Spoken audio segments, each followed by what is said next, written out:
Hi, I'm Paul from Mega65, and you're listening to the Scene World podcast.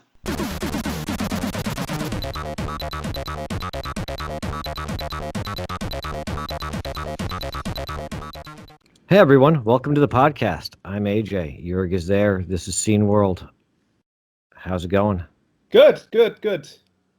So that means today we are talking to Katja Becker. We thought about it, and I think that, our last month was our repair month, and I think that we may be able to extend repair month a little bit longer. So welcome to the repair month extension. and so because she does a lot of modification to her stuff, and that falls within, I think, the same kind of wheelhouse as repairing. The right to modify and to do things to your own stuff, which is what right to repair is really all about, is the ability to modify and fix and do whatever you want to your own hardware and what have you. So, right, why not? Yeah, so we're extending it a little bit into July, and then August, and then September. Right to repair year. Yeah, half a year. So news. Well, first I want to point out, apart from our previous episode, and if you're watching the video version of this, I'll stick it right here. There's a part last month which has been pointed out to me that it appears as if I'm falling asleep whilst Joerg explains something, and I want to clarify that's not me falling asleep.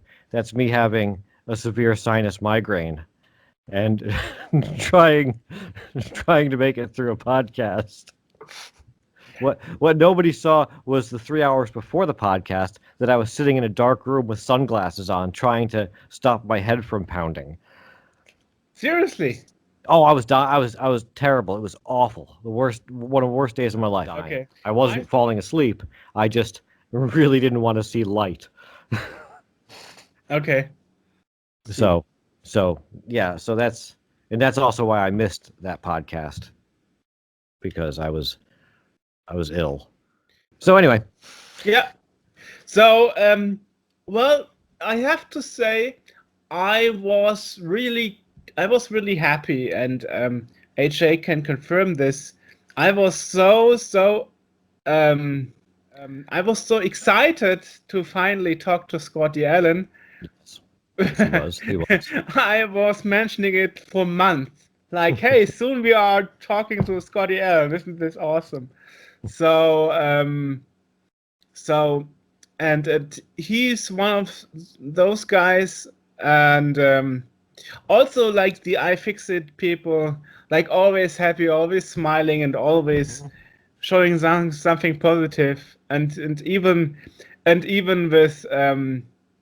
with Jessa Jones, always super happy, and so we were really lucky here to make this possible and give something back to those people who fight for the right to repair. Yes. And found this total awesome.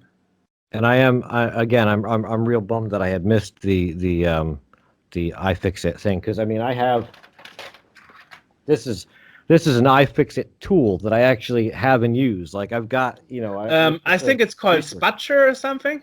Yeah, that's I don't know if that's a spudger or if, I think that's a pry tool. Right. I have a spudger. I do have a spudger. I just don't know where I put it. Okay. It's in there somewhere. I have iFixit tools, but I don't care enough so that I know where they are. Well, yeah, well. And also, I've got, when I fixed my phone, the camera in my phone, I purchased from iFixit. Nice. So, I mean, it's a huge resource to have. Yeah, we mentioned that before. iFixit is special because iFixit really talks to a few selected people, and because they are so overwhelmed with inquiries and stuff, and Right. they are a small company, they really can't answer all calls for interviews and and sending review units. So really glad they decided to talk to us. Absolutely. Talking about things, also there is a little change to our homepage. Now, if you go to the interview sections, you can finally click on MP3 downloads, and you will reach the MP3 download page, which is actually called sceneworld.org/history, because some people, they said they want to have MP3 versions or podcast release of the interviews so they can listen to that when they drive in a car or something. Mm-hmm. And also we moved away the button from this BitTorrent service that would offer the MP3 files from the podcast that way, because they had some issues with our RSS feed they never really fixed. Instead, now we are linking to archive.org, and archive.org is really big. If you know the Wayback Machine, which is actually what they are most known for. So if you wonder why that changed, this is why. Okay. So news, and of course, oh yeah. Of course, before we start with the news, I should also mention, meet us at Gamescom. Scene World is in the retro era again. Yes, we and are. meet us, have a chat, watch the magazine, read the magazine, play a game, whatever. You can do it all. Who's going to be there this year? Huh? Who's going to be there this year? Well, me, Martin Amann, Martin Wisnowski, which is our graphic guy, and of course, also we have Victor, who is our graphic artist from Peru, Lima. Oh, he'll be there? He will be there, yeah. Nice. Awesome. Yeah. So, yeah. Excellent. That's just a few collection of people from our staff who will be there. So, it's called Scene World and not Scene Germany. So, news. Yes, news. I guess the biggest thing that I've noticed lately is that Mega 65 is going buck wild. They've got pre-production units. Yes, there is a YouTube channel. They've got pre-production units going with cases and motherboards, and they're functional. And Geos on it is freaking amazing. Amazing looking. I mean, this is Geos, like C64 Geos running at like 800 by 600. You know, like at a perfect high res. And they have videos of this up. It uses two SD cards. There's one internal, one external. It looks like the floppy drive on the inside. So it's using a floppy drive and the SD, and those are devices 8 and 9. You can also hook up a 1541, which works currently. They were showing that working. There is plans. This is a second run of pre-production, so it's not done yet. They're talking about adding a user port as well.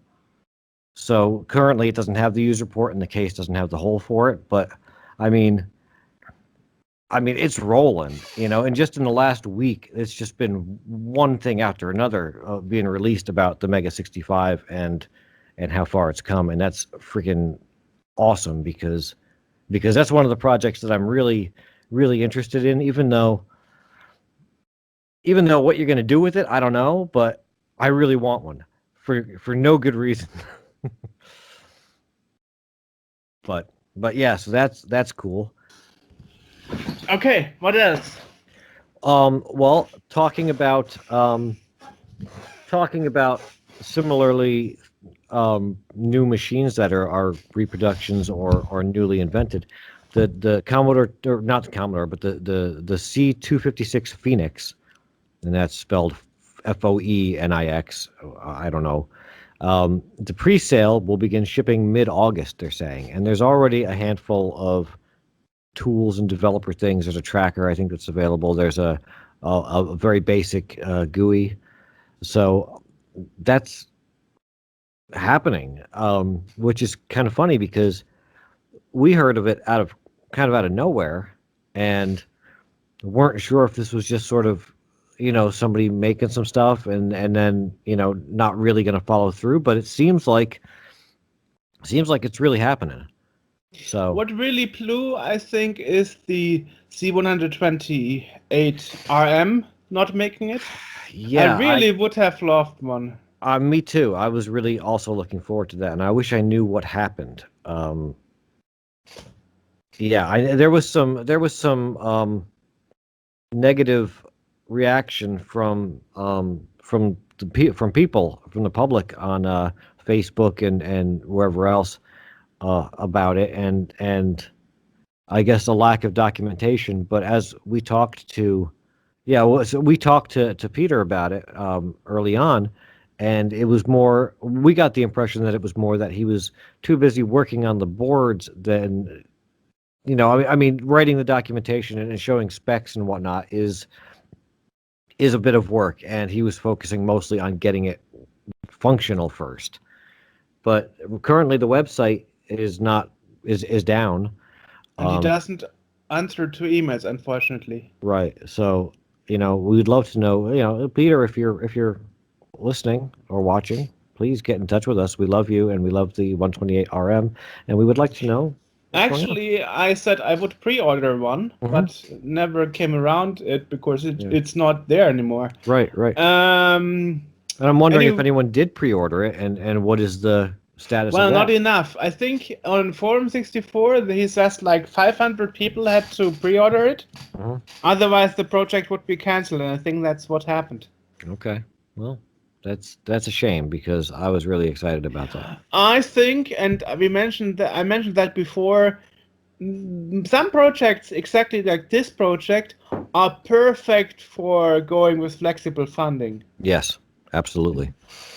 Yeah, and it's very niche. I mean, doing something like an Ultimate 64 or a C64 Reloaded, that's sort of like that's going to grab a wide swath of Commodore users. Remastering the 128 is a much smaller subset of the C64 population, because not everyone had a 128. Not everybody really sees the need for it.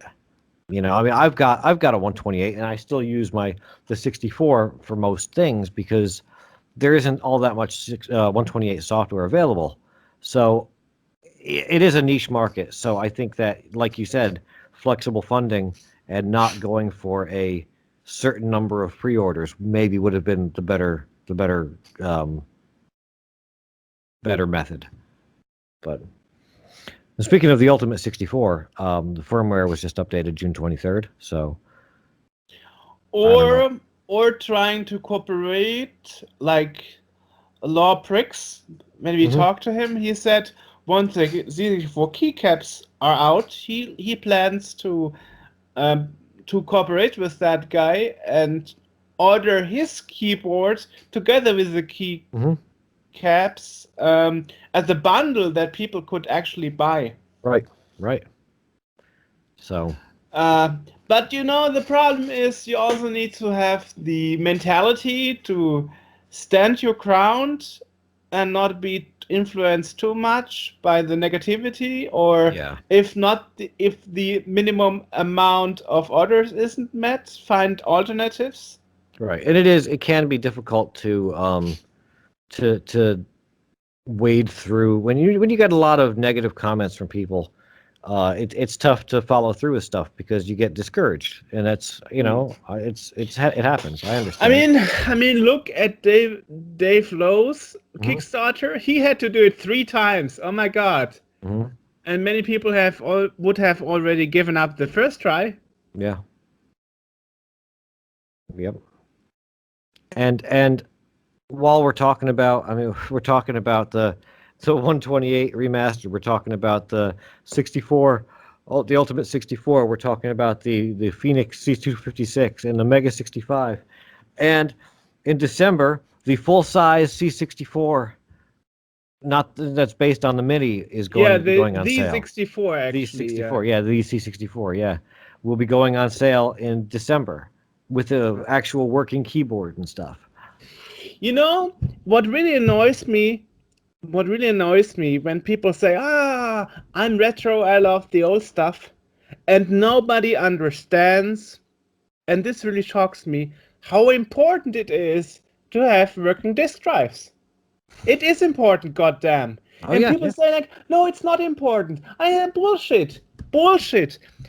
if you talk about preserving old hardware, old stuff, if you preserve, I mean, here in Europe, it's a big thing since 2015, culture good preserving, and video games, computer games, and all that stuff are now are now cultural goods since 2015, and the same organs here in Germany or Europe that are responsible for preserving movies are also responsible for preserving video games. And it's bullshit to say that discs and drives are not important anymore. That's bullshit. There's a lot of things, and there will always be things that will not work on an emulator.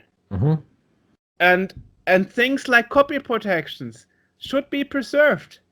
So the knowledge should be preserved. It's bullshit to say, oh, we need just new computers. Nobody needs a new floppy drive. That's bullshit. That's really bullshit. It is. And I don't understand why nobody is using nowadays technologies and making goddamn new 1541s. Right. I mean, real drives, not just emulators that work with SD to ISC or SD card. Right. The 1541 is essentially a small computer of its own. I mean, it's got a processor, it's got RAM, it's got ROM, it's got all that stuff. And that could easily be reproduced in FPGA form. And then I guess the hard part would be getting the drive mechanisms, but I mean, there's millions of drive mechanisms out there, and to everybody who says the drives are slow, ever heard about fast loader and compression? Just to mention it. They're slow, but they're not. The funny thing they're not super slow. Exactly. They're not super slow. And also the same argument is actually can also be used for data sets. People will always say, "Oh, it took half an hour to load." That's also bullshit. Recent games, especially as we know, UK had a lot of tape data set releases. And also, actually, I'm waiting. It was just shipped today from UK. A double tape pack from Aliens UK by Electronic Dreams and Aliens USA by Activision. Originally, Activision's, so also called US Aliens, was a disc-only release. But for the market outside of America, they actually made a tape release. And until yesterday, I even didn't know that there was a double tape release of both versions of the game. And actually, 2 weekends ago, I had friends here, and we played a leaderboard. It was a lot of fun. And we were like, oh, the loading times. No, bullshit. The loading didn't take longer than 10 minutes. Because, hey, newer games used data compression. Yeah, when I started getting back into actually using a real 64, my first thought was this is going to be sort of painful. One of the first things I wanted to do was get find my old fast loader because I was thinking this is going to be brutal. But when I actually started using it and started doing stuff on it, it is, booting up my Mac and opening up Photoshop or something like that. It doesn't take significantly longer than starting up a game on this. And a lot of times, especially with the cassette games, they did stuff to keep your attention during the load. Things would pop up on screen. Games. Yeah. Right, they would play music or something like that. The famous Last Ninja loader music. Right. So there was, it was a part of the experience that, I remember, and I had forgotten about it until just recently. When you'd load up certain games from Electronic Arts, you'd get the big, the big logo, and it would change colors as it loaded and whatnot. Which is, it's all part of the experience of playing the game. Which is actually the part where it checks for the copy protection. Yes. On the discs, and that's something most people actually don't know. Yeah, so a lot of people have never. If the colors don't change, the copy protection check failed. Right, and a lot of people haven't even seen that because most of the games you can find online have been cracked. So all that copy protection is out. And I don't know about you. I may be a little bit weird in this, but it's like the games that I liked as a kid, right? That I used to play I've actually gone and if I can just reach them over here, I actually went and got the games again. I got it too. Right, Yeah. because I don't want to see the crack intro before it starts. I don't want a trainer on it. I want to play it like I played it when I was a kid and bought it in the store. With the box and the manual. Yes. Yeah, because these things are. And actually, I like the smell. Well, these smell like someone's basement at this point, but. I know. Yeah. Anyway, my friend said it smells ugly. It smells like mold. Like, yeah, well, that's 80s stuff. Yeah, that's what it's it smells great like now. Yeah, you know. Anyway, and I have to admit, you know, before I joined the retro scene 20 years ago, I was like, data set games are bullshit. They are too slow. I don't want them. But the thing is, you reach a point where games that were on discs, the disc versions are not available anymore. So you go there, you go on eBay or you go on the internet, and you have two options: either a Game-Base 64 and download a cracked version, or get the dataset version. Yeah, right. With the original box and a manual from eBay. So what do? Well, I get the dataset version because it's better than nothing. And I have to admit, we actually read the leaderboard manual before we played it, and we had so much fun. We played for 3 hours, all the whole courses, and actually it made more fun because we had the manual. And we actually could read and understand what we are doing with the claps and the handicap and wood and middle and all that stuff, and the putter, and you know. Yeah, right.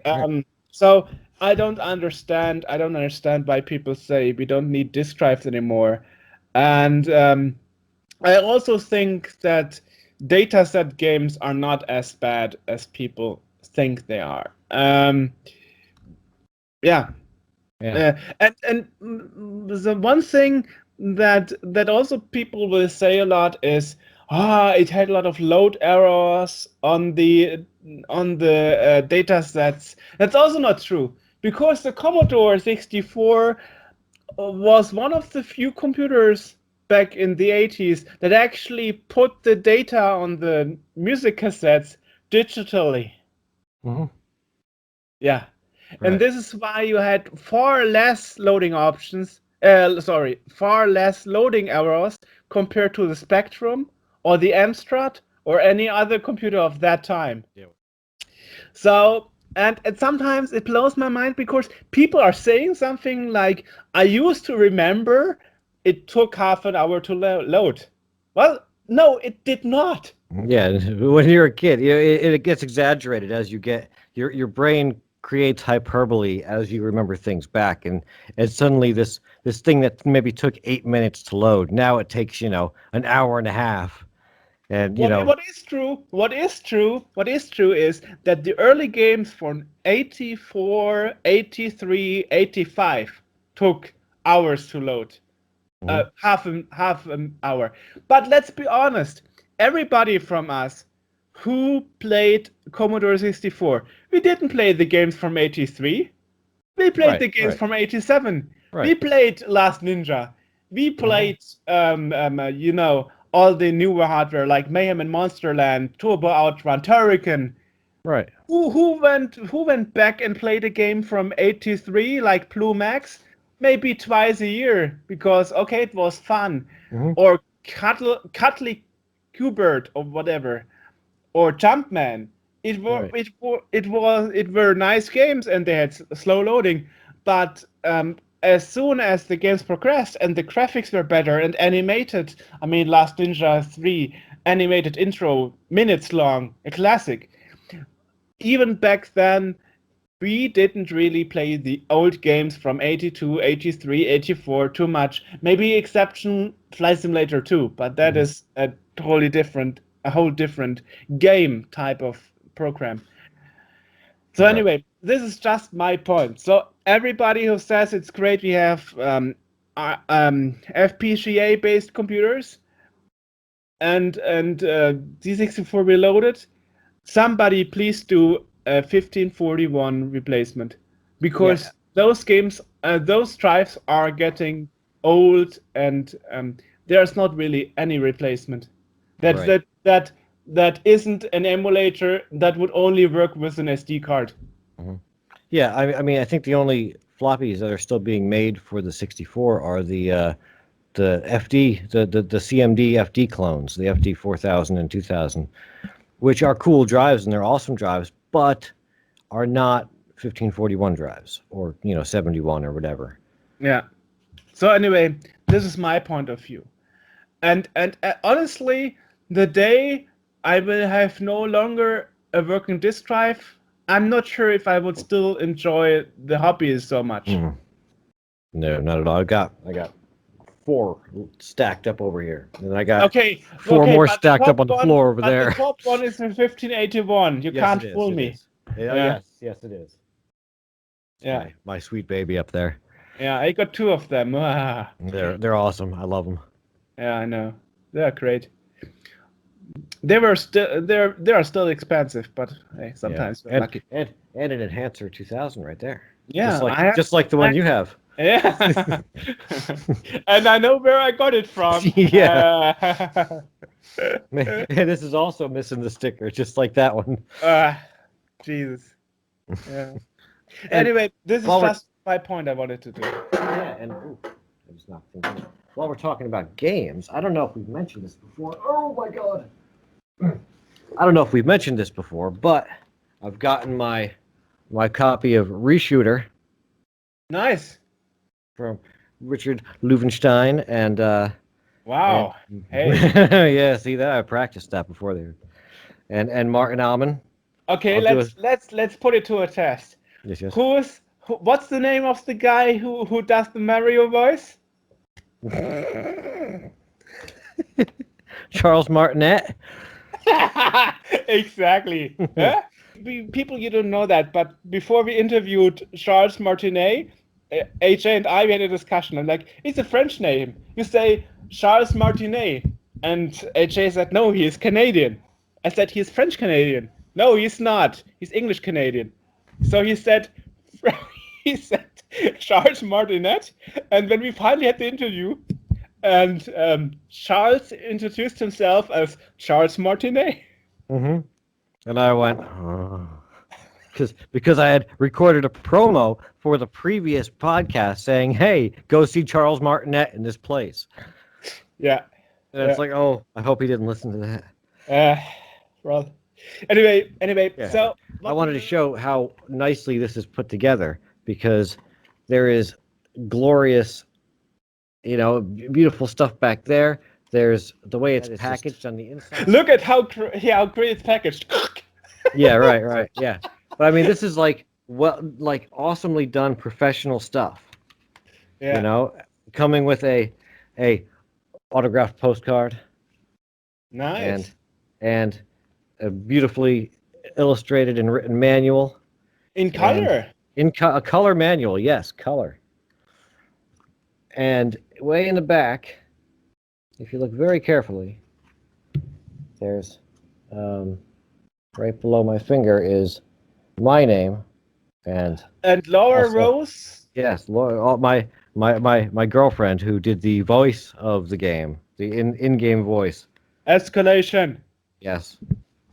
So that is super cool that we even that we got listed in there and if you ever break up, you throw it away.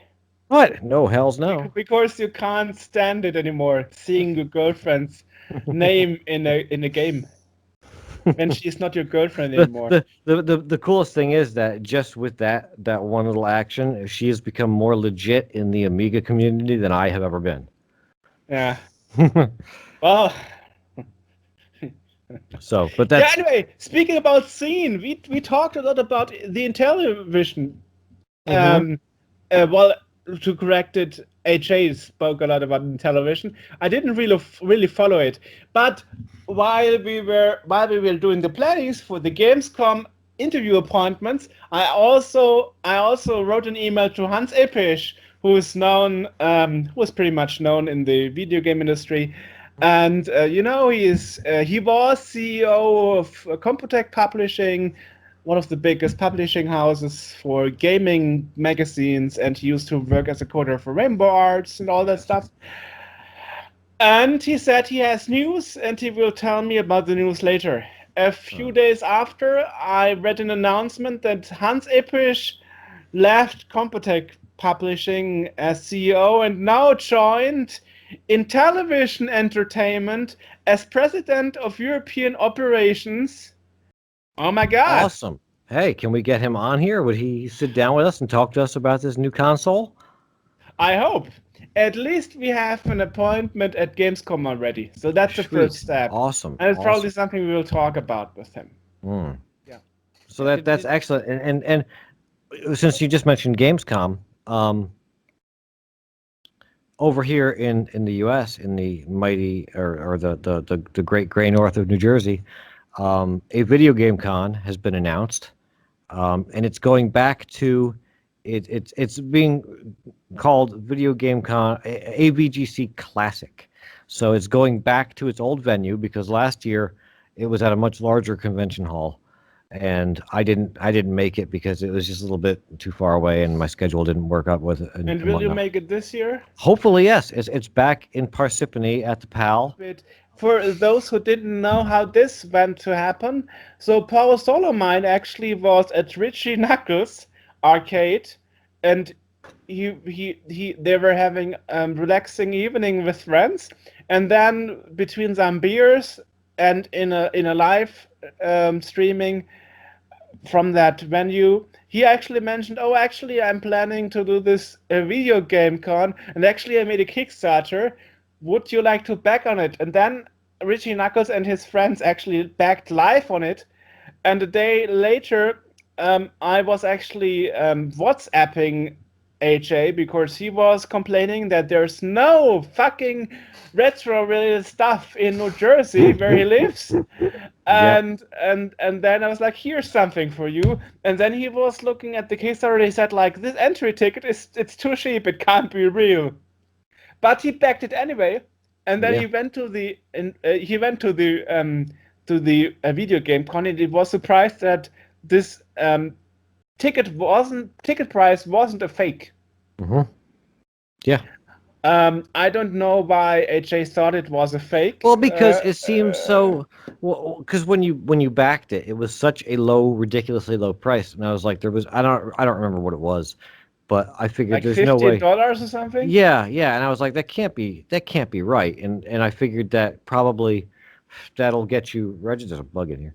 I figured that would probably get you registered to go there, but once you got there would be like an extra fee for entrance or something. But no, that was it. That was, here's your ticket, you go in, which is kind of amazing because the door tickets were, like $50. Yeah. And the funny thing is, actually, AJ made a video with his brother Jim about it, right? Yes, and at the beginning, they were sitting in the car, right, driving to there, and they're having a discussion like, how do you think it will be? Probably not happening much. Probably there will be almost no visitors and so on. And then suddenly, like, holy Moses! Yeah, you can barely find a place where to park. There was no parking. It was insane. We got there. I mean, there was people parked in the streets. People parked in parking lots down the road. It was insane. Yeah. Anyway, we will link to this report trip video because it's really a very nice video. Mm-hmm. And we will link to the interview we did with the organizer, Paul Solomon, because that was also very nice. Yes, it is. So people watch this video, especially the beginning. It's absolutely funny and entertaining. Since if that's all the news that we have, then why don't we pop over and talk to Katja about Tora.mod. Yeah, Game Boys modding things and all that fun stuff. So we are talking with Katja Becker. Hello, welcome to the podcast. Hello. Hello. So you are basically known as Tora.mod in the I would say modding scene for handhelds, basically. Yes, mainly in Germany, I think. Right.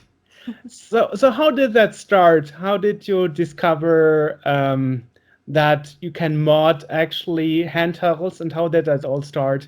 I mean, you are basically even younger than most of the machines you are working with. Oh no, that's not true. I'm mostly working with Game Boys, and they're from '89.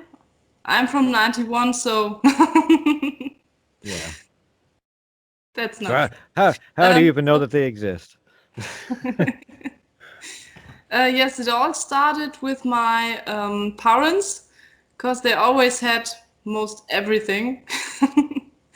And I grew up with that. You can say that. So, and yes, then they sold most of their collection, mostly the Nintendo things, and I had the Game Boy in my hand and said, "Oh no, you can't sell that. I'll take it with me." But there were pixel failures. Is that correct? Mm-hmm. Those missing pixel lines. Right. And then I searched in the internet, how can I repair that? Is there any way? And I found that. And concerning the display, I found backlight instructions, and then everything began. I bought, yes, very much devices then, and worked with it. Yeah, that's what I threw mine out, my old Game Boy, because it had a bunch of lines that I think there were only like 4 lines that you could actually see at that point. You know, it was just kind of like this little strip of pixels that would move around. So I was like, whatever. But that was before the retro thing was really a thing. You know, it wasn't retro. It was just a broken Game Boy back then. Well, my first Game Boy actually had a newbie light on it, so you actually could see anything on it. Is that like And a external thing? yeah, you would like slide on the lamp on it, and Oh, the thing that would like sit over and get in the way, and you couldn't see the screen because it had a lamp sitting right in your face. yeah, something like that. Yes. Well designed. Yes, yes, yes. And Yes, and trying to play while you had to sleep already. Yep. Yes. exactly. And it was actually thanks to her that I first time heard about a backlight mod and something like inverting, and then the screen would be better. I mean, I don't really understand a lot from that, but I guess you know a lot more about that than we do. Yes, I found out that you can do so much things. As you know, I already did an amplifier mod. Oh yes, for my I said all I said was you never need that much sound. oh yes, And he said I no, actually have it I here. need it. Yeah, I actually have it here. It's my Game Boy Advanced, and what isn't so advanced about the Game Boy Advanced is the upside down. volume. I think it's probably mirroring or something. Oh, it's upside down. It's upside down. I think, isn't it? Right. Yes. There you go. I don't see it very well. But the problem is basically the Game Boy Advance has a really, really low sound volume compared to the Game Boy Classic and the other models. And then I figured out there in Russia there is this I don't know what was it called again? Like like GB amp. Yes, GBM. Yes. Exactly. From Russia, where we waited about 4 months before it arrived. Yes, but the reason was the first time you wrote your name wrong, so the postal service didn't find you and they sent it back to the sender.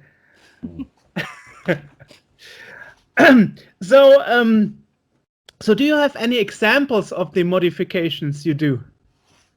Yes, a few, I think. It's refurbish. backlight, and everything I get in my hand. So I already did another mod with an Intellivision, the AV mod. So I don't know if it's correct in English.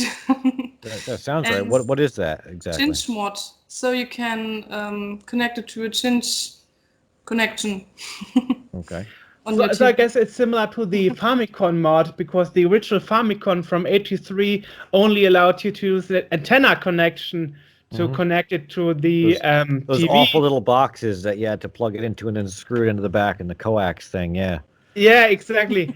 And with the AV mod, you have like audio and video plugs, and Okay, there you have gotcha. separated audio video. Well, separated is a little off, because the composite signal is still all three video signals Yeah, combined. it's still composite. Yeah. Yeah, it's still composite.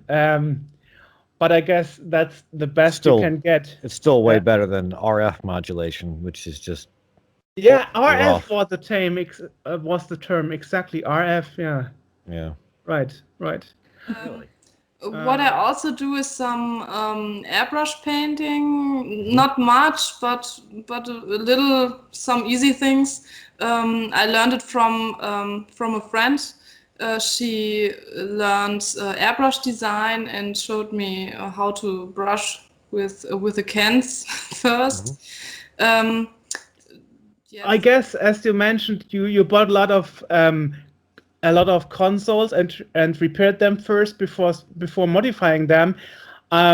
Especially the Game Gear is a candidate where most capacitors are just bad. I mean, I bought mine in 2010, and that was 9 years ago, and even back then there was rarely anyone on eBay that had a Game Gear that didn't have a problem. So yes, I mean, they are just a pain in the ass, I guess, right? Yes, it always starts with a sound, and it smells so horrible to repair them. But it's really important to clean it correctly, because it's I don't know, it bites into the PCB Yeah. from time to time. Yes. Yeah, we have that with a lot of the Amiga 1200s and 600s and whatnot, where the capacitors just leak and just destroy everything. Yes, that's a problem many people have. They try to repair but don't clean it correctly, so everything gets more terrible from the longer. Because the corrosion just sits there on the board, and though you've replaced the leaky capacitor, what leaked is still sitting there eating away at it and breaking traces and whatnot. So how do you normally clean that sort of thing?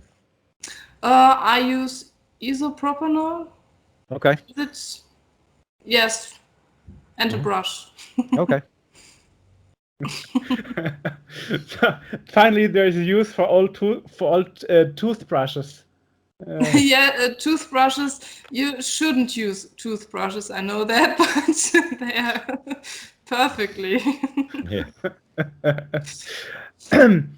So basically, your name is Tora.mod, and I know we had a lot of guests before, and there are a lot of discussions, and there is this group of people who say that modding a system is bad. You have to keep a system in the original state that it was, and if you repair something and, for example, put in a better screen or something, you are doing evil to the machine, because it's not the way the manufacturer depended. I'll tell you what evil is. Evil is the backlight on this thing. The stock backlight is evil. Unlike you have the revised model that has a backlight in it. That's not what I have. Okay. So basically, back to your point. Yeah. So basically, my point was, what do you say to those people who say that modding a system is evil? I mean, even you sometimes hesitate, with tossing out the Game Gear backlight bulb, and because it's not original anymore. So what's your take on that? Yes, I can totally understand them. original state is the best, I think. But Really? I just mod devices which are already in a bad state. So if I get a device that's near original, that's maybe a Game Boy that's not yellow but perfectly gray, then I will not mod it. Then I will take it in original state the best I can, so clean it, or I love the glass display screens. So that's what I often replace, but just when it's scratched. So if it's in a perfect original state, I will not mod it. That's what I said to you as well with the Game Gear. Right. Said Red One is in perfect state. I don't want to mod it. Yes. But now the question I always ask myself is, because I don't remember how it was like 30 years ago, but the original Game Gear screen, especially, I mean, how did we bear with that as a kid? I wonder, I mean, how can you keep that in original state? I mean, you can barely see anything. I mean, this screen has no contrast at all, in my opinion. I don't know. Yes, but you can leave the original one in the state it is, and just use one that has to be refurbished. So you can mod that, and it will look great as well later. So maybe a bit of color. Yes. So the screens aren't as bad as we think they are. Yeah, no, they are really bad. You're right, you have to replace it if you want to play with it. But for the collection, you need to have one original, I think. Well, then I'm a bad collector. That's my opinion. Even if I mod so many Game Boys, I don't have modded ones at home. All I hold for myself is original. Interesting. I didn't know that. Wow. Now I learned something. That's when I have some luck and get one for a good price that's in original state, then I will keep it. Okay. Is there anything out there at a good price still? I mean, I have the feeling that in the last 10 years the prices were insane. They've gone up a bit, yeah. Yes, it's really difficult. You have to search for a long time. When I started 2 years ago, it was much easier to find cheap devices. So yes, you're right. It got more difficult. And doesn't it hurt your heart when you part from the modded system and Yes, sell them again? sometimes. But I can't take everything, so it's just a hobby. Now, when you've modded a system, and so what do you do with it once it's been modded? Do you sell them? Do you Yes. donate, or I mostly sell them. Yes, Okay. I take some pictures and I'm happy of the result, and then yes, I have to leave them. Yes, Okay. but as you already said, it's not easy to get cheap devices, so I can't.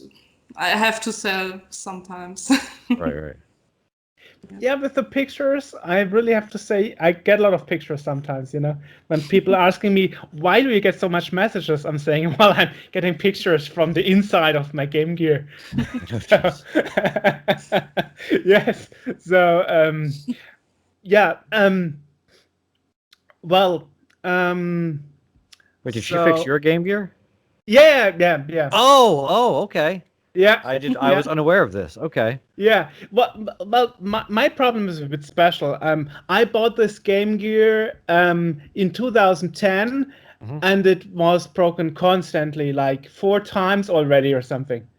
So and then I was like, okay, now that's the 5th time that it's getting repaired. And then I said, okay, I'm not going to send it to prod anymore, waiting it for months to get it returned, and then it's still breaking a few years later. I don't know. How are you breaking it? I don't know. Just playing with it. Oh, okay. But I guess the Game Gear Fist probably. smashing on it.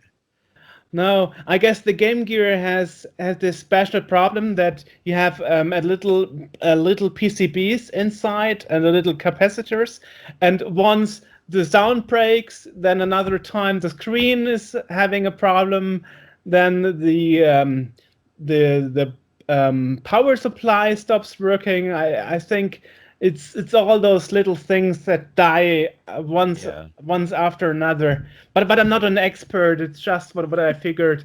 But I think the big game changer, especially for the Game Gear and for the Lynx, is the McWill mod, right? From Marco Willig.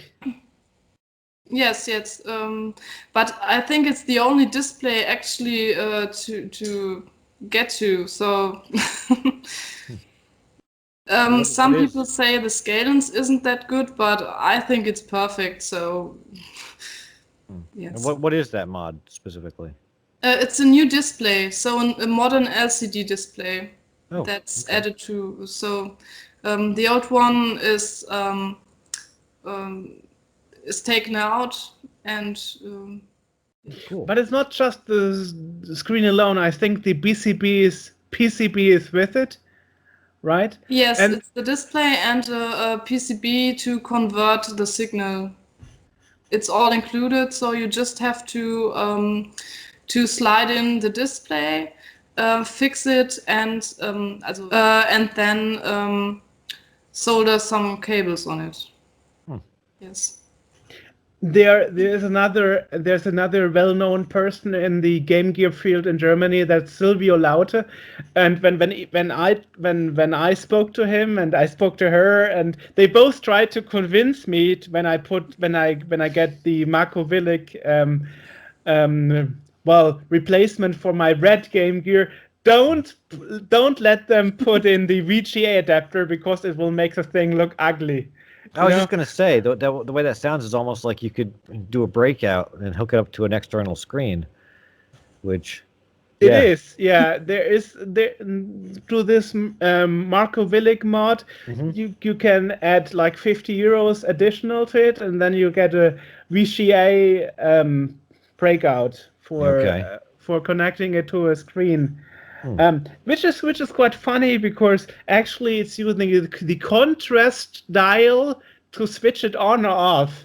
Oh, okay. And I know the first time I told you this, Katja, you didn't believe me because you were like, "This is crazy design."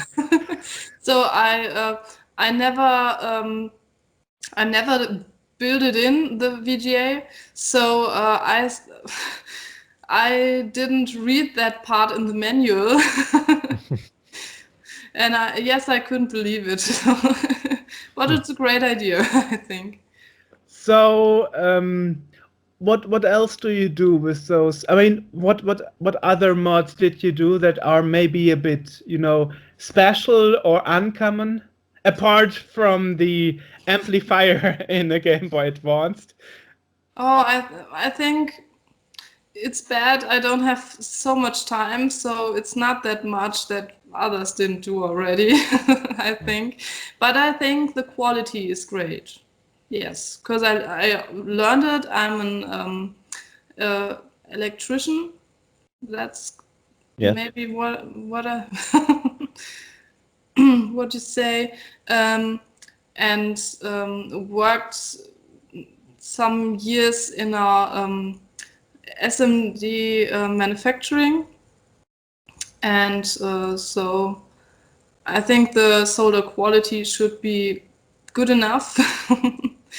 I had many devices in my hand where I thought, oh my god, how can you sell that? That's so. There are so many people getting money for solder works, which are I saw one who used hot glue. Yeah, the hot fix glue the solder. solder. Yes. It was. I wondered why it worked. But it didn't come from America. No, I'm sure. That's my method because I'm awful with soldering.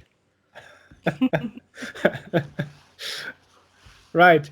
Yeah. Well, I guess the big problem is repairing something or working with something that somebody else tried to repair Yeah. before, and then you're trying to undo what they did. Yeah, trying to unbreak it. But you said you are an electrician with so you are accredited electrician, but basically that was before your hobby. Yeah, because most people like discover a hobby and then they make a job out of it. But for you, it was the other way around. You already had this. You already had this graduation, and then you discovered Game Boys again and Game Gears. Yes, but I think it was always my hobby to open devices, even if it was just a printer or something. Right.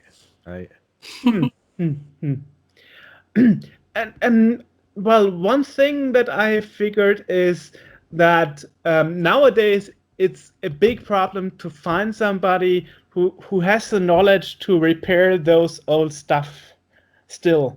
I mean, there are a lot of people who can only repair newer devices, but not older ones. I mean, for example, let's say a traditional example is a CRT monitors or something. And so how does it work for you? Did you, I don't know.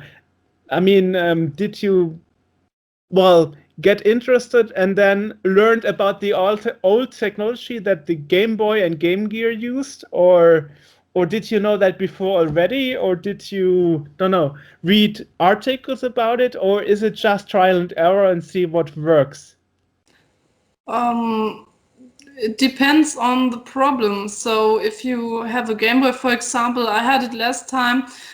Sometimes the speakers get defect, but I thought it was that problem, and then it doesn't work anyway. And then I opened the schematic and found the problem. So it depends on the problem. Sometimes you already know or find something in the internet, which often appears.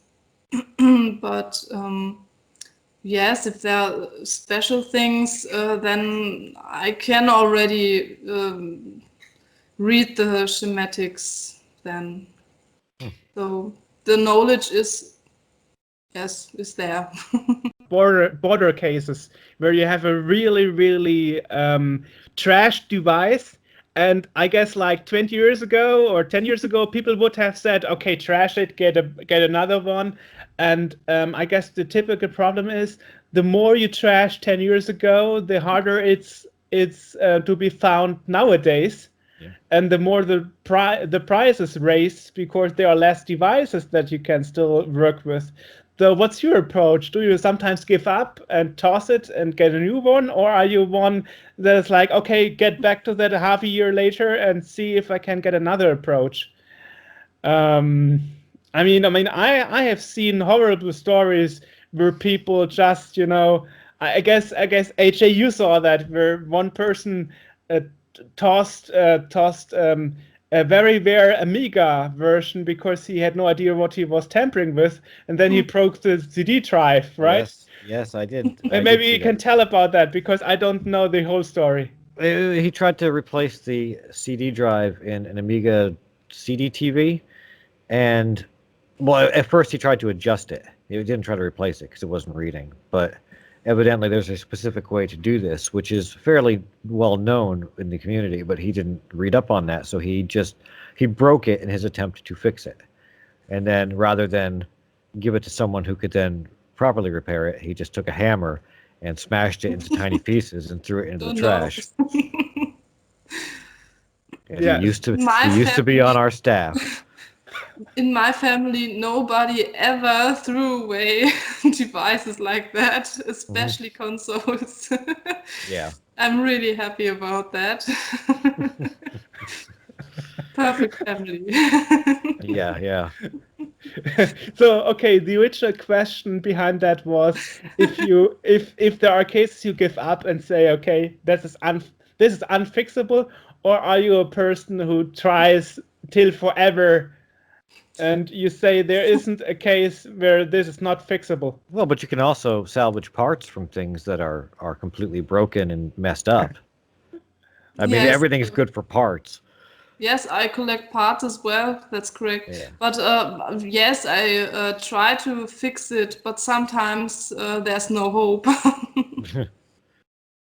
Okay. Yes. Oh, but sometimes when I get a device which is really trashy, so sometimes it looks like it's lay on the toilet for about 10 years, just and the people just playing Tetris for hours.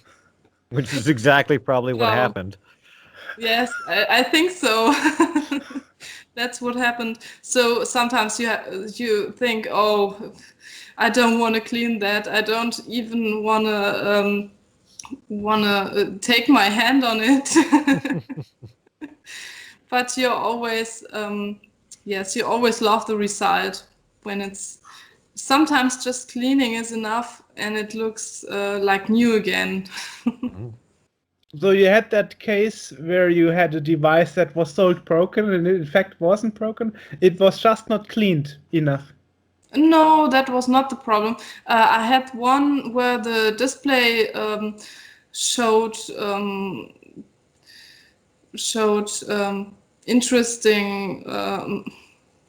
Yes, it was not working, the display. So I didn't find any problems. So I looked at the PCB and thought, oh, this pin is not soldered correctly, and just resoldered G&D. I think it was a ground pin. And then it worked again, and I was so happy about it because it was just the one pin, and I think everybody else would have thrown them in the trash. And Right. yes, that was. Sometimes there are just little things to do, and it works again. And that's the case where I can get cheap devices. But you don't know sometimes what you get. No, I don't know. It's some kind of luck. But I think it's an interesting part in the hobby as well. Never know what you get. Yeah. Now, are But- you limited to, well, not limited to, but do you stick to like the handhelds and consoles and stuff, or do you, like, is there stuff that you don't handle, like older, computers and stuff, or is it anything that comes your way you'll try to mess with? It's mostly consoles and handhelds. And I guess it's more about modifying rather than repairing, right? Mm-hmm. I guess the modifying is what makes the more fun, and repairing is just a first step to get started with the modding. Oh, even if it smells horrible, I also love to repair Game Gears. I think it's a relaxing work to change Yeah. capacitors. Okay. I would try some new things. If someone comes and says, "Would you try to repair this or that?" So I say I never had it in hand, but I can try. So I'm open Okay. for that. That's no problem. Okay. But there's also tedious work in that field, like replacing Game Boy batteries or something from the cartridges, Yeah, We're like, oh god, not again, Yes, but sometimes such an easy work is great as well. And then there are videos on YouTube where you can make it better, like replacing the battery without losing your save games, I'm like, okay, this is really crazy. How do you do Because that? you're trying to solder the new battery while the old one is still connected and all that stuff. Okay. I'm like, okay, how crazy is that, you know? Yes, or sometimes when they say that's an easy way, you don't have to solder, and then they do glue on the batteries. Yeah. Okay, I had that. I wanted to buy a game, and it was Pokemon Crystal, so it was transcloned. And he said to me, "Yes, I changed the battery, and so you have to pay a little bit more." But then I said, "Yes, you used tape on it, so Jeez. I don't think that's the God. correct way to change it." So. But others who don't know that, Yeah. yes, Right. will They're gonna buy get it. duped into it. Well, I'm one of such people. I have no idea about. I have no But clue if you look about. at some tape, you can kind of figure, well, there's a ball of duct tape in that cartridge. I think maybe he didn't do it right. Well, and then you have the other problem that there's a lot of fake cartridges out there, and sometimes you can't tell which is fake and which is real until you open it and actually see it from the inside. Is that an actual problem? I was lucky until now, so I didn't have much repro modules. I am really cautioned when buying some things, and yes, I was lucky until now, so that's actually no problem. I hope I didn't sell anything, but I'm pretty sure it was all original. Now imagine somebody's face as you are selling a Game Boy, and then surprise, it's a Game Gear instead. Yeah. That would be an interesting mod. Yes. Yeah. That would be a great idea to to mod a Game Gear into a Game Boy. Now, Well- I'm seeing on the Instagram, you've got there's a couple here that have certain backlight mods, and I see dip switches that are installed in the machine. Yes, that's RGB displays, so you can change the color of the backlight. So it's just like the backlight itself is blue or green or Yes. red or something. Okay. Yes, it's just the classic one where you can have just one backlight color. But again, it's really well done, and again, we'll throw a picture of this over here while we're doing it, so people can see how well it's integrated into the machine in a way that looks like it should have been there from the start. Like if I was trying to do that, it would be all choppy and broken and stuff, and it wouldn't look good at all. But this is like right in there. Yes, there are much more in Great Britain or in America. Some people on Instagram which are doing really cool stuff that I can't get to. But I really think it's a kind some time that is missing for me. I just need some more time for my hobby. But I think everyone is saying that. Yeah. Well, it depends. Yeah. Sometimes I want time away from my hobbies. I'm not sure if I clearly understood that, but we spoke at the beginning about the old ways of making light on the screen for a Game Boy, like my newbie light that I had as a kid, that was from the top.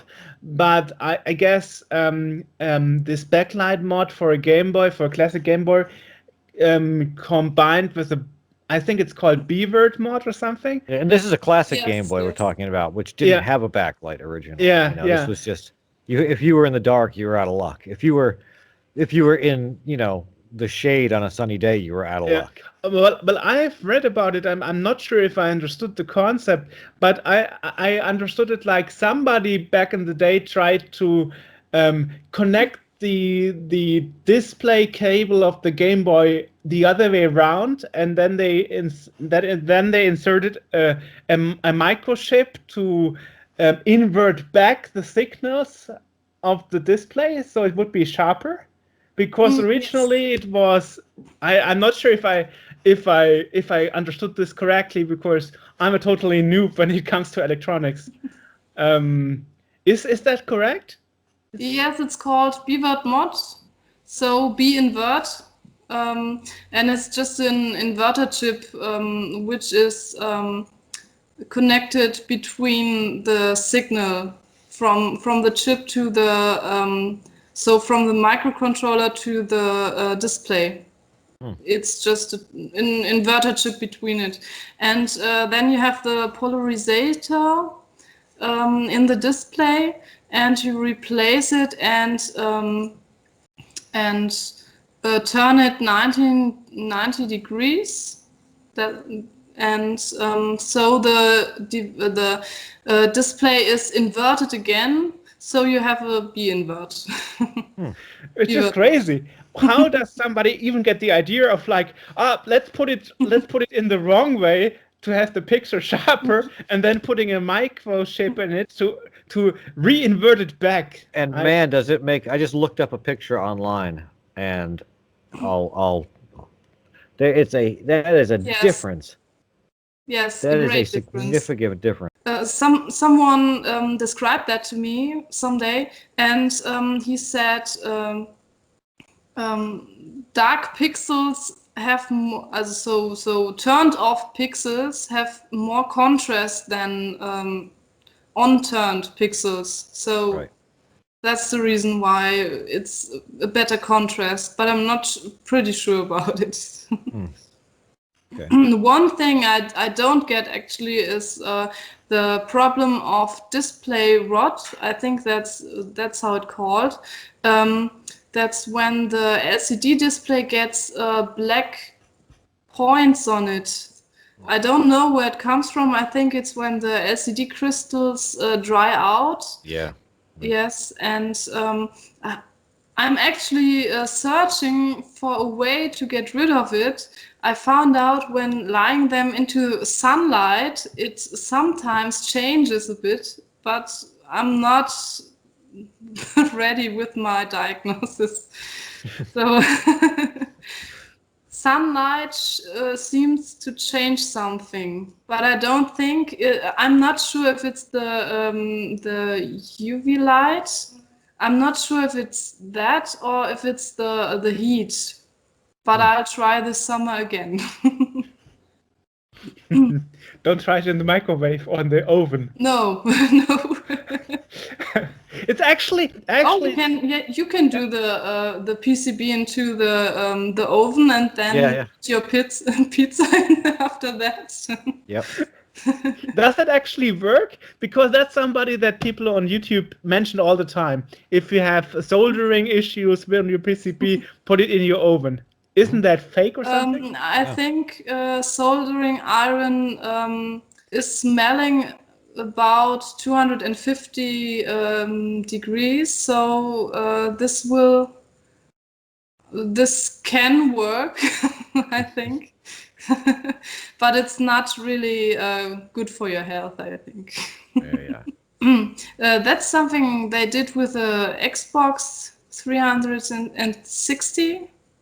When the Ring of Death appeared, they took it into the oven, so the solder gets getting softer, and then cold solder points get good again. So that's the reason why the Xbox 360 worked again sometimes. But you can do stuff to motherboards that you really don't. That you really don't think you can. Like people, you throw them in the dishwasher and stuff, and that's fine. I had an old Mac Classic that it was dirty, it was gross because it had been owned by a smoker, and the inside was disgusting. So I just took the whole motherboard, which is what they said to do, and throw it in the dishwasher, and it worked. It worked fine. Yes, I was not sure if that's okay, so I read things about it, and everyone was saying it's okay. You just don't have to use that cleaning stuff. Right. Yes, I think it can work, but you have to clean it after that again with Right. maybe isopropanol, which is because the best for everything. yeah, well, because the water there's potentially minerals in the water that are going to then get stuck on the board, and you don't want that. Yes.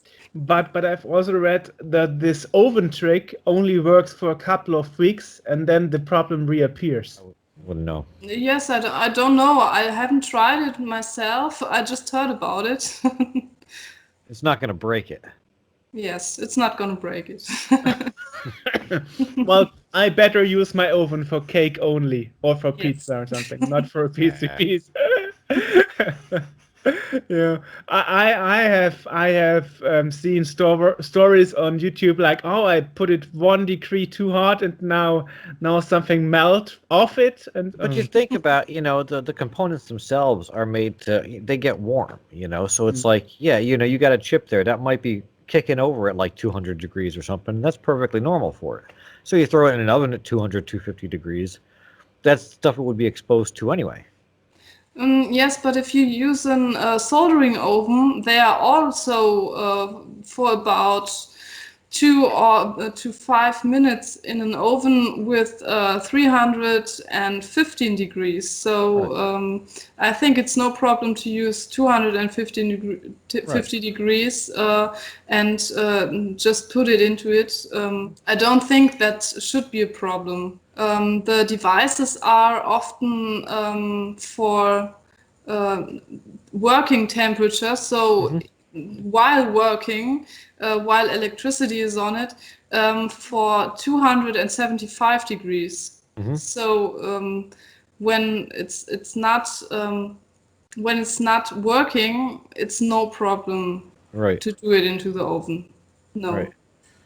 I've seen some people take out chips by using the how does that work? Like heating the whole chip so that the pins get hot and it melts the solder. And it's like, I don't know how hot a soldering iron gets. I know it's hot enough to burn me, but I always would think like, man, that I got heat sinks on these things because I'm afraid they're going to overheat. And here I am heating it with a soldering iron to 800 degrees so that the solder melts. That's got to hurt the chip, but it doesn't. It's fine for it. Yes, but you don't have to use too much heat. Sometimes it just is enough to use 320 degrees, not 400 like some people do. It's a matter of heat and time. Right. So I hate this comparison, but someone said if you bake a cake, you don't use much heat, but you use time and heat. So that's the same when soldering. Right. You can say that as well. And it's more terrible for devices to use too much heat than to use lower heat and just wait some time. And please don't use pressure when soldering.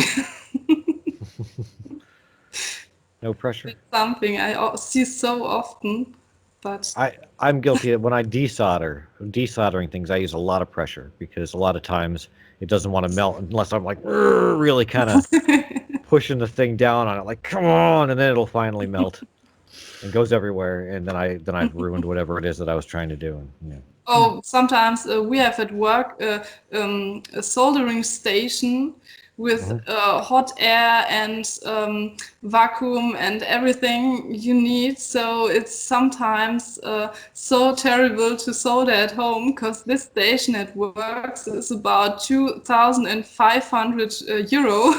Yeah, right. So it's much better than my equipment. Right. Yeah.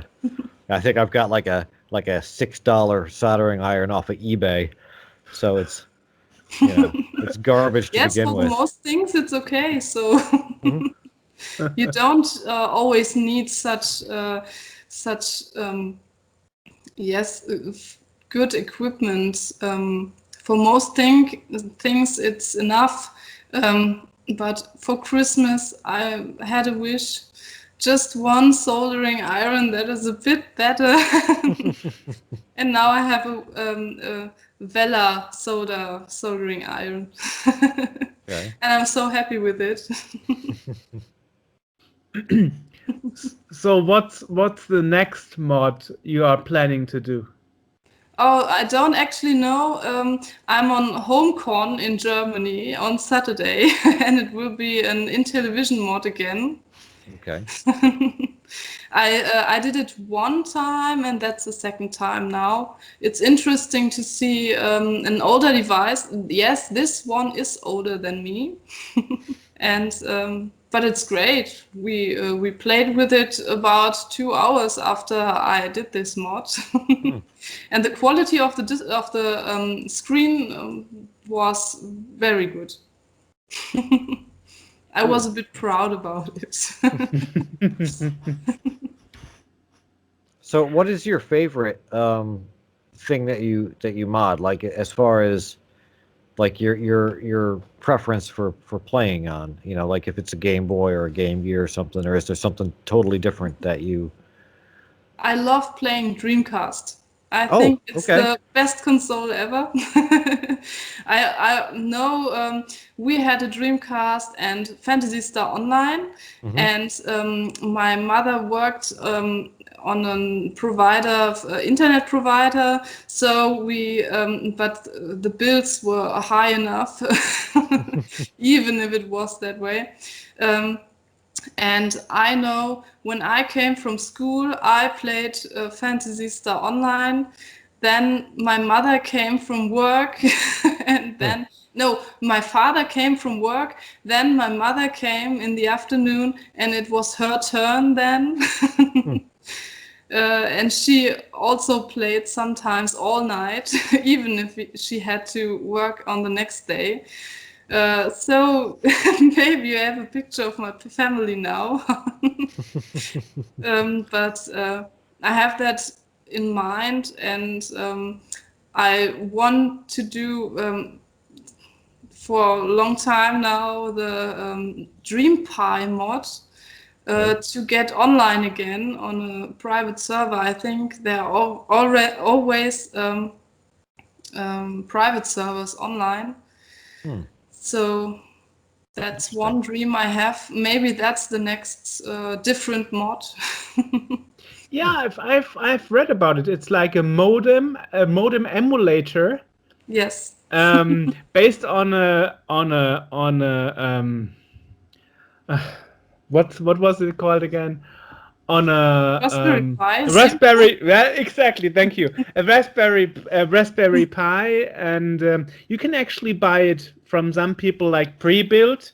But of course, you would like to do your own, I guess, right? Well, how did Yeah. it normally get online? Well, Excuse me. normally dial-up modem, I guess, right? Right, but Analog did dial-up? it have a port, or was it like how did it was it built in the modem for it, or how did that work? Because I'm thinking like because they make these. I've got one over here somewhere. I think it just transfers the analog signal into a digital or internet, but I'm not sure. Because we've got these, they make these the Wi-Fi modems. And a lot of them. This one isn't. This one is for the C64, but they do make one that's just an RS-232 connection for anything that uses that basic serial sort of thing. And I was just thinking like if they, No. Raspberry Pi emulating modem, they do have some of that stuff for this other stuff, but for but if the Dreamcast uses just your regular old RS-232, then I think it doesn't. I Okay. think that's a basically problem. The Dreamcast only had an analog modem inside, and that was about it. Yeah. I don't think it had an RS-232 interface with it. I think it just had an internal analog dial-up modem inside, if I'm Yes. not mistaken. And that is why bringing the Dreamcast on the internet nowadays is such a big undertaking, because you have to emulate what the Dreamcast is expecting, and that's analog modem signals. Okay, yeah, I'm looking at the the modem right now for it, which is it looks like that. That's the thing Exactly. you plug into it. Yes. And Exactly. I'm trying to think what There that. was a module on the back of the console. Mhm. Right. There was also a broadband adapter Mm. that was released in 2001. It doesn't say what the actual thing is, but it does say that there is a Raspberry Pi PC-DC server. Mm. So Yeah. I guess it's also the problem that the games are expecting analog yeah. modem connection or signals or something. Well, I would think that the games, just like with anything else, if it's a modem, they're expecting they're expecting to get something back and forth, and it is if you can emulate that, that's they don't care how it's if it's analog or digital as long as they're getting what they want to see. But anyway, I don't know how we got on this. Well, we started with modding. Now we are. It was my 90s. fault because I asked a question about the RS-232, and then we went down in a rabbit hole. Anyway. Anyway, so I think you also told me you would like to work more with link systems, but right with or Yes, that's the fable of my father. He already so when selling the collection, my mother took the Sega part, and my father is a big fan of Atari, so he took the Jaguar and and Lynx. Mhm. So that's something I have to do for my father as well. To do the mod, there was a problem with the voltage regulator on the PCB. So when turning on a Lynx, you can always have the problem that it gets damaged, so completely damaged, because the regulator takes everything into death. Because there's, I think, yes, I don't know the correct voltage that's inside, but it's converted into 5 volt, and it just turns out. So the device gets hurt. So you have to change the complete regulator, and that's one mod I think you have to do, even if you want to have it all original. Because when you turn it on, it's death, so nobody has something on that. So it's better to change it in this in this part. Right. Yes. That's exactly sounds like the problem the old PSUs from the Commodore 64 is having. I guess it's exact same Sad issue. brown death boxes. Yes, yes. I've met so many people who killed their Commodore 64 because of connecting the elephant pricks, we call them here in Germany. Yeah. The elephant toes to the Commodore 64, and that is why I got those new ones from Poland actually. Everyone should get a new one. Yeah, I've got one of the heavy duty ones for that fixed that. Yeah. But yeah. Yeah, I guess that's a typical problem. But Well, I it was a think- problem in that a lot of the times the people that designed this hardware didn't expect it to still be used in 2019. Yes, but I think it was a problem with the hardware as well. So maybe it was just the quality. As Jörg already said, the capacitor crisis, he told me, I didn't know about it. That was the reason why all Game Gears get killed every time. So I think you don't always expect that. That's actually true. There's an article on Wikipedia about that, how Sega was a victim of this crisis in the 80s. Yeah. Yeah. There was like a loss of quality in capacitors for a bit. Like it's funny because with the Amiga's one where you can see that the earlier models are bulletproof. They're like the C64 where they'll last forever. The capacitors will never go bad. And then you get to ones where the capacitors are crap. And they were leaking before they even came out of the factory. And now most of them need to be recapped. And then right before they disappeared, the last batch that were made are golden again. And they're not bad. So it's like there was that little section. The same, and I see the same thing with floppy. I get a lot of used floppy disks because I'm a dork and I use that kind of stuff. But you see that the quality, they get crappy. Like between 91 and 93 seems to be the golden spot. Like late 90s, early 2000s, they're trash and they haven't lasted. But before that, if you get them in a good spot, they're decent. And then there is this other fraction who says doesn't matter if you have an early Commodore 64 with the silver label, do it recap anyway. I don't know. In my experience, generally 64 capacitors and 128 and early Amiga, they're good forever. If you have a problem, then by all means recap it. But otherwise, there's this funny story from the original designers of the Commodore 64. Yeah. The original model, this was a silver label. Even the early ones in Germany and Europe in general had this sparkle problem where you had white sparkles. Yes. Yeah. And then the Commodore, when I interviewed Bill Hurt, who was a designer at Commodore, a hardware designer, he said they actually never fixed it. No, they just programmed a routine into the graphic chip. Whenever you detect there is a sparkle there, turn it from white into blue, so it would disappear. Yep. Yeah. So it just sparkles with the same color as the rest of the screen. Yeah. Yeah. So totally awesome how they didn't fix the problem, just mask the problem so nobody can see that the problem is still there. So awesome. Yep. Yeah. Which also leads me to the question if there's a B-word mod, as we mentioned with the Game Gear, wasn't the knowledge to make the picture better already there in the late 80s, early 90s? I mean, why took it so long that somebody discovered it?